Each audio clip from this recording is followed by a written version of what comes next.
কি কি কাজ করলে কোরবানি অর্থহীন হয়ে যেতে পারে?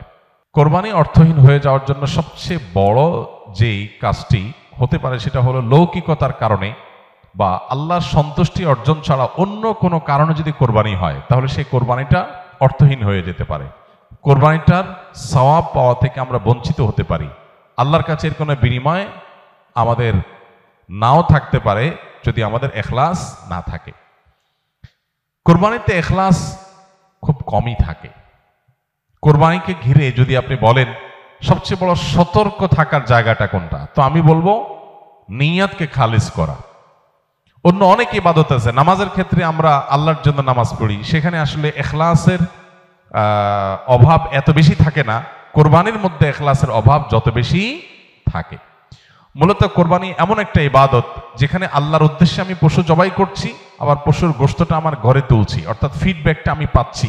এরকম জায়গা যেখানে অর্থনৈতিক বা আর্থিক ইবাদত, সে আর্থিক ইবাদতের ফিডব্যাক বা উপকারিতা যদি আমরা নিজেরা পাই, সেখানে ইখলাস ধরে রাখাটা আসলে কঠিন হয়। কোরবানিটা সেরকম একটা ইবাদত। এই জন্য আমি কোরবানি কেন করছি এটা আগে ক্লিয়ার করতে হবে। আল্লাহ বলেছেন লা ইয়ানালাল্লাহু লুহুমুহা ওয়ালা দিমাউহা ওয়ালাকিন ইয়ানালুহু আত-তাকওয়া মিনকুম। কোরবানির পশুর গোশত, রক্ত কিছুই আল্লাহর কাছে যায় না। যেই চেতনা থেকে, যেই তাকওয়ার সুপ্ত চেতনা থেকে আমরা কোরবানি করি সেটা আল্লাহর কাছে ঠিকই যায়। সো ইখলাসটা এনশিওর করতে হবে, না হলে কোরবানি অর্থহীন হয়ে যেতে পারে। অনেকে আছেন প্রতি বছর কোরবানি করি, এবছর যদি না করি ছেলেমেয়েরা কার মুখের দিকে চেয়ে থাকবে। তাহলে এটা সামাজিক মর্যাদা রক্ষার কোরবানি হলো, আল্লাহর উদ্দেশ্যে না। অনেকে হয়তো মনে করেন যে আমরা প্রতি বছর গরু কোরবানি দেই, এবছর টাকা নাই, ধার করে হলেও দিতে হবে। কেন? কারণ আমাদের মুখ থাকবে না, মান সম্মান থাকবে না যদি ছাগল দেই, মানুষ মনে করবে গরিব হয়ে গেছি। এই যে মানুষ কি মনে করবে সেই চিন্তা থেকে আমি গরু কোরবানি করলাম, অর্থহীন হয়ে যেতে পারে কোরবানি। ঠিক একইভাবে নতুন আত্মীয় হয়েছে, অন্যান্যবার কোরবানি করি বা না করি, এইবার তো করতেই হবে, মেয়ে বিয়ে দিয়েছি, বিয়ের বাড়ির মেহমানরা আসবে, তারা জানবে, তো এবার কোরবানি না দিলে তো মুখ থাকে না। কোরবানি আমার উপরে আবশ্যক হয় না, তারপরে আমি কোরবানি করতেছি কেন? ব্যয়কে দেখানোর জন্য। ইখলাস নষ্ট হয়ে গেল। অনেকে আছেন যে কোরবানির মূল উদ্দেশ্য হলো ফ্রেশ গোশত সংগ্রহ করা, এই সামাজিক মর্যাদা ইত্যাদি, এগুলোর কারণে কোরবানি সবচেয়ে বেশি অর্থহীন হয়ে যায়। এই জন্য কোরবানিকে সবচেয়ে বেশি আমাদের রিয়া বা লৌকিকতা থেকে মুক্ত রাখার চেষ্টা করতে হবে। আল্লাহ আমাদের তৌফিক দান করুন। দ্বিতীয়ত, হারাম অর্থ দিয়ে যদি কোরবানি করেন তাহলে সেটা অর্থহীন হয়ে যেতে পারে। আপনি দেখবেন কোরবানির ইবাদতটাতে এক অদ্ভুত দৃশ্য আমাদের দেশে দেখা যায়। যারা যত বেশি প্র্যাকটিসিং, তাদের কোরবানির পশুর সাইজ সাধারণত তত কম থাকে। আর যারা যত বেশি নামাজ কালাম কম পড়ে, ইসলাম থেকে যত দূরে, তাদের কোরবানির পশুর সাইজ তুলনামূলকভাবে তত বড় হয়। অদ্ভুত না ব্যাপারটা?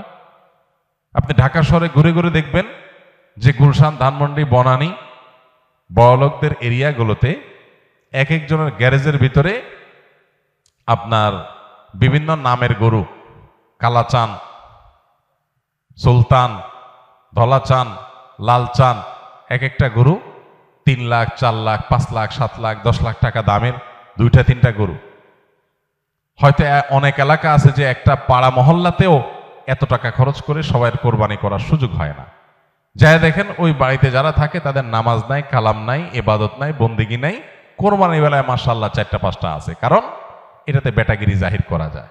আর যদি নির্বাচন সামনে থাকে তাহলে তো কোনো কথাই নেই, তাহলে এবার 10টা গরু, 20টা গরু, 30টা গরু। তো এগুলো বেশিরভাগ ক্ষেত্রে হারাম উপার্জন থেকে হয়, বিশেষ করে যাদের মধ্যে আল্লাহর ভয় না থাকে। তো হারাম উপার্জন থেকে যদি কোরবানির পশু করা হয়, জবাই করা হয়, বা ওই যে লৌকিকতার কারণে মানুষ দেখানোর জন্য, বাহবা পাওয়ার জন্য যদি কোরবানি হয়, তাহলে সেই কোরবানি কি হয়ে যাবে? অর্থহীন হয়ে যেতে পারে। তৃতীয়ত যে বিষয়টা আমাদের খেয়াল করা দরকার সেটা হলো কোরবানির পশুর জবাই করে তার গোশত খাওয়া আল্লাহ তাআলা আমাদের জন্য হালাল করেছেন, কিন্তু এর মানে এই না যে পশুর প্রতি কোনো অমানবিক আচরণ করা যাবে। পশুর প্রতি অমানবিক আচরণ করলেও কোরবানি অর্থহীন হয়ে যেতে পারে।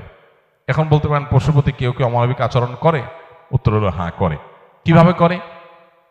অনেকে আছেন পশু কিনে আনার পর যথাযথভাবে যত্ন আত্তি করে না, নিয়মতান্ত্রিকভাবে খাওয়ায় না, কারণ জবাই করে ফেলবো, দরকার কি খাওয়ানোর। আপনি 1 সপ্তাহ আগে 5 দিন আগে বাজার থেকে পশু কিনে আনছেন, এর ঠিক মতো খাওয়াইলেন না, যেখানে তার কষ্ট হয়, মশা টশা আছে যেখানে সেখানে তারে বেঁধে রাখলেন।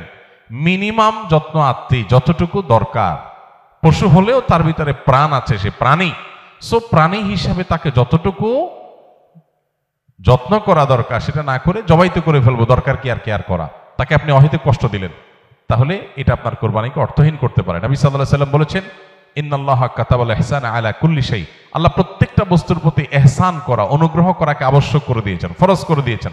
প্রতিটা বস্তুর প্রতি কি করতে হবে? ইহসান করতে হবে। এই ইহসানের মানসিকতা আমাদের যদি না থাকে, তাহলে পশুর প্রতি যদি আপনি ইহসান না করেন, তাহলে আল্লাহর কাছে জবাবদিহি করা লাগতে পারে। আমরা যারা পশু কিনে আনি, নিজেরা জবাই করি, জবাই করার সময় কিছু অমানবিক আচরণ হয়। যেমন দেখা যায় জবাই করার পর কসাইরা বিশেষ করে চাকু দিয়ে গলায় খোঁচায়।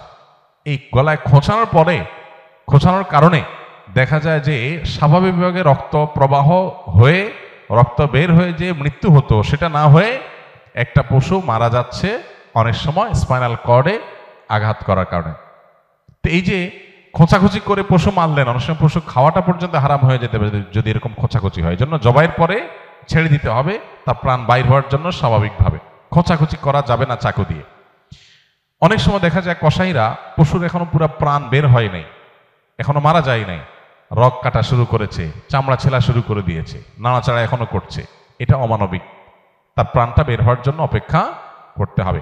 নবী সাল্লাল্লাহু আলাইহি ওয়াসাল্লাম পরিষ্কারভাবে বলেছেন, তোমরা চাকু ভালো করে ধার দিবে। কেন? কারণ ধার দিলে পশু তাড়াতাড়ি জবাই হয়ে যাবে, অহেতুক তাকে খোঁচাখুচি করে কষ্ট দেওয়া লাগবে না। আমরা দেখা যায় নিজেরা হয়তো পশুর প্রতি অনেকে যত্ন করি, মায়া করি, কিন্তু পশুটা যে আপনার বিক্রেতার কাছ থেকে আপনি কিনে এনেছেন, এই পশু প্রতি সে হয়তো কোনো অমানবিক কাজ করেছে, যদিও তার দায়টা আপনার উপর আসবে না, কিন্তু সামাজিকভাবে আমাদের সবার উপরে এই দায়টা চলে আসে। আমরা জানি পশু পরিবহন থেকে নিয়ে, পশু বাজারজাত করা থেকে নিয়ে জবে পর্যন্ত ধাপে ধাপে পশুর প্রতি চরম অমানবিক আচরণ এদেশে করা হয়। পরিবহনে হয়, আপনারা জানেন, একটা ট্রাকে ধরা যাক যে 15টা গরু উঠানো যাবে, সেখানে 20টা গরু উঠানো হলো, 5টা গরু বেশি উঠানো হলো, তাতে পড়তা বেশি হয়ে যায়, খরচ কম পড়ে, ব্যবসাটা একটু বেশি হয়ে যায়। কিন্তু 5টা গরু বেশি উঠানোর কারণে কি হয়? ওই পশু যেগুলোকে উঠানো হয়েছে সেগুলোকে এমন গাদাগাদি করে দাঁড় করানো হয় যে তাদের গায়ে, শরীরে রীতিমতো ঘা হয়ে যায়, এবং মাঝখান দিয়ে এমন ভাবে বাঁশ বেঁধে দেওয়া হয় যাতে কোনোভাবে বসতে না পারে। 10 ঘন্টা, 15 ঘন্টা, 20 ঘন্টা পর্যন্ত অনেক সময় সিরিয়ালে জ্যামে ট্রাকগুলো, পিকআপগুলো আটকা পড়ে থাকে, এবং 20 ঘন্টা ধরে তাদেরকে এভাবে এমনভাবে বাঁশ বেঁধে দেওয়া হয় যাতে করে কোনোভাবে বসতে না পারে। ছাগল দোকানে আপনারা দেখবেন, ঢাকায় যে সমস্ত আপনার ছোট ছোট ছাগল বিক্রির জায়গাগুলো আছে, দোকানগুলো আছে, সেগুলোতে দেখবেন গলায় রশি বেঁধে এমনভাবে ঝুলায় রাখা হয় যে হয়তো 1-1.5 ফিট বা আরো কম রশি রাখা হয়, এবং যাতে কোনোভাবে ছাগল বসতে না পারে, কারণ বসলে তো ক্রেতা দেখতে পাবে না। ক্রেতা যাতে সাইজ দেখতে পারে সেজন্য তাকে দাঁড় করিয়ে রাখা হয়। সে দাঁড় করানোটা কখন থেকে নিয়ে, ওই যে সকাল 7টা বা 6টা ফজরের পর পর পশুর দোকান খোলে তখন থেকে নিয়ে একদম রাত 8টা-9টা পর্যন্ত, এই পুরো সময় 12 ঘন্টা, 14 ঘন্টা, 16 ঘন্টা আপনি এইভাবে ঝুলায় রাখতেছেন একটা জীবন্ত পশুকে। অমানবিক আচরণ। এরপরে বাজারজাতকরণের সময় আমরা জানি পেটের মধ্যে হাওয়া দিয়ে ফুলানো হয়, পানি অতিরিক্ত জোর করে জবরদস্তি পান করে তারপরে ফুলানো হয়। এগুলো সব অমানবিক আচরণ। এগুলো আমাদের কোরবানির যে আসল রূহ এবং প্রাণ সেটাকে নষ্ট করতে পারে। এগুলোর দায় অবশ্য কোরবানিকারীর উপর আসবে না, কিন্তু কোরবানিকারীর দায়িত্ব আছে এগুলোর ব্যাপারে সামাজিক সচেতনতায় সামিল হওয়া। সর্বশেষ যে পয়েন্টটা বলবো সেটা হলো, আমাদের কোরবানির পশুর যে বর্জ্য ময়লা আছে, এগুলো যদি পরিষ্কার করার দায়িত্ব কোরবানি কারক হিসাবে আমরা নিজের কাঁধে না নেই, আমাদের কোরবানিটা অর্থহীন হয়ে যেতে পারে। আমি কোরবানি করছি সওয়াবের জন্য, কিন্তু আমার কোরবানির কারণে যদি মানুষের কষ্ট হয়, সমাজের মানুষ বিপদে পড়ে, মানুষ অসুস্থ হয়, তাহলে সওয়াবের পরিবর্তে আমার কি হতে পারে? গুনাহ হতে পারে। আপনি কোরবানির পশু এনেছেন, এবার কোরবানির পশুর যে গোবর, তার পেশাব, বিষ্ঠা, এগুলো পুরো এলাকাকে ময়লা দিয়ে ভরে ফেলেছে, দুর্গন্ধে ছেয়ে গেছে। আপনি কোরবানিকারী, আপনার দায়িত্ব এগুলোকে পরিষ্কার করে যথাস্থানে ফেলে দেওয়া এবং মানুষের যেন কষ্ট না হয় সেদিকটা খেয়াল করা। গোবরগুলো নিয়ে আপনি ড্রেনে ফেলে দিলেন, তাহলে ড্রেনে জলাবদ্ধতা তৈরি হবে, পানি প্রবাহ বন্ধ হয়ে যাবে এবং সেটার কারণে সেই বদ্ধ পানিতে মশা তৈরি হবে, ডেঙ্গু তৈরি হবে। সেখান থেকে মানুষ, এখন ডেঙ্গুর সিজন শুরু হয়েছে, গতকালকে না যেন আজকে পত্রিকা দেখলাম যে এবার মৌসুমের শুরুতেই ডেঙ্গুর প্রকোপ ভয়াবহ।